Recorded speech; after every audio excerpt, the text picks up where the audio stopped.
நிறைய பேர் வந்து பார்த்தீங்கன்னா இந்த தினசரி பலன்களை பார்த்துட்டு ப்ளஸ் வந்து இந்த சனி பயிற்சி, குரு பயிற்சி, சில ஜோதிடர்கள் வந்து பார்த்தீங்கன்னா செவ்வாய் பயிற்சியும் போடுறாங்க, சில பேர் புதன் பயிற்சி போடுறாங்க, சுக்கிரன் பயிற்சி போடுறாங்க, தினசரி பலன்கள்னு நிறைய பேர் போடுறாங்க. இதை பார்த்துக்கிட்டே நம்ம வந்து இது பண்ணிடலாம், லைஃப்பில் நடக்கிற சேஞ்சஸ்லாம் தெரிஞ்சுக்கலாமா அப்படின்னு நிறைய பேர் வந்து அந்த டே டு டே இதை வந்து ராசி பலன்களை பார்க்குறாங்க, லக்னம் பேஸ் பண்ணி சில பேர் சொல்கிறத கேட்குறாங்க. பட் இது எல்லாமே சொன்னால் உங்களோட ப்ரிடிக்ஷன் கரெக்டாக நடக்குமானா கண்டிப்பாக நடக்காது. சுகர் வந்துருச்சுன்னு வைங்களேன், உங்களுக்கு சுகர் வந்துருச்சு, நீங்கள் போய் சுகர் டெஸ்ட் பண்ணுறீங்க, உங்களோட சுகர் லெவல் 350 இருக்குது. அப்போ 350லேருந்து உங்கள் சுகரை வந்து மினிமமாக கொண்டு வரத்துக்கு உண்டானது தான் டாக்டர் வந்து ப்ரிஸ்கிரிப்ஷன் எழுதி கொடுப்பாரு. நீங்கள் இந்த மாதிரி ஃபுட்லாம் சாப்பிடுங்க, விஷயங்கள்லாம் பண்ணுங்க அப்படின்னு சொல்கிறாருன்னு வைங்களேன். இப்போ இன்னொருத்தருக்கு 550 இருக்குது சுகர், அவருக்கு கீழே ஒரு புண்ணு வந்துச்சு, இந்த புண்ணு ஆறல, அப்போ போய் டெஸ்ட் பண்ண போகிறாரு, 550 இருக்குன்னு வைங்களேன். அப்போ 550க்கு 350 அவருக்கு என்ன எழுதி கொடுத்தாரோ, ப்ரிஸ்கிரிப்ஷன் எழுதி கொடுத்தாரோ அதே டேப்லெட்ஸை 550 இருக்கிறது கொடுக்க முடியுமா? இன்னும் கொஞ்சம் எக்ஸ்ட்ரா போனாவே அவர் உயிருக்கே ஆபத்தாயிரும். ஏன்னா சுகர் லெவல் வந்து ஹையாக இருக்கும்போது டெத்து வந்து எப்போ வேணால் நேரம்னா ஒரு சின்ன ஒரு புண்ணு வந்தாலும் அது ஆறாமல் அது அப்படியே ப்ரொலாங் ஆகிட்டே இருக்கலாம் அப்படிங்கிறது உங்களுக்கு தெரியும்.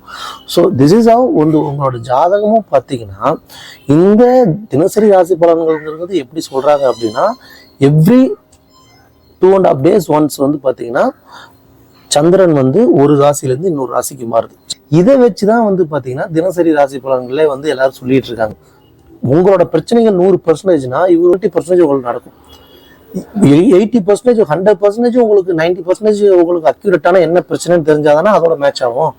ஸோ நம்மளா அந்த தினசரி ராசி பலன்களை பார்த்து நீங்களா அதை கோரிலேட் பண்ணிக்கிறீங்க உங்க தாட். சுக பயிற்சி எப்படி சந்திரன் வந்து 2 days ஒன்ஸ் மாறும், அதே மாதிரி புதன் வந்து பார்த்தீங்கன்னா மந்த்லி ஒன்ஸ் மாறுது, 28 days ஒன்ஸ் மாறும். செவ்வாய் வந்து 1.5 months ஒன்ஸ்க்கு மாறிட்டே இருக்கு. சுக்கிரனும் அதே மாதிரி ஆல்மோஸ்ட் அந்த 1 month 1.5 months ஒன்ஸ்க்கு மாறுது. ஸோ நீங்கள் சனி வந்து 2.5 years ஒன்ஸ் ஒரு 1 year ஒன்ஸ் மாறுது. ராகு கேது வந்து பார்த்தீங்கன்னா 18 months ஒன்ஸ் மாறுது. உங்களுக்கு நடக்குமானா நடக்கும். எப்படி நடக்கும்னா ஒரு 20% தான் நடக்கும். இண்டிவிஜுவல் ஜாதகத்தில் வந்து இப்போ குரு வந்து ரிஷபராசியில் இருக்காரு, ஆனால் இப்போ வந்து குரு பயிற்சி வந்து மிதுனத்தில், குரு வந்து மிதுனத்தில் இருக்குன்னு வைங்களேன். ஸோ அதோட தாக்கம் வந்து உங்களுக்கு எந்த பார்வைப்படுது, ஸோ இதை பேஸ் பண்ணி உங்களுக்கு வந்து எந்த மாதிரி விஷயங்கள்லாம் நடக்கும். எப்போ மெயினாக குருங்கிறது வந்து குழந்தையை கொடுக்கறது, ப்ளஸ் உங்கள் லைஃப்பில் வந்து ஒரு மிகப்பெரிய சேஞ்சஸ் நடக்கிறது குரு பண்ணுவார்.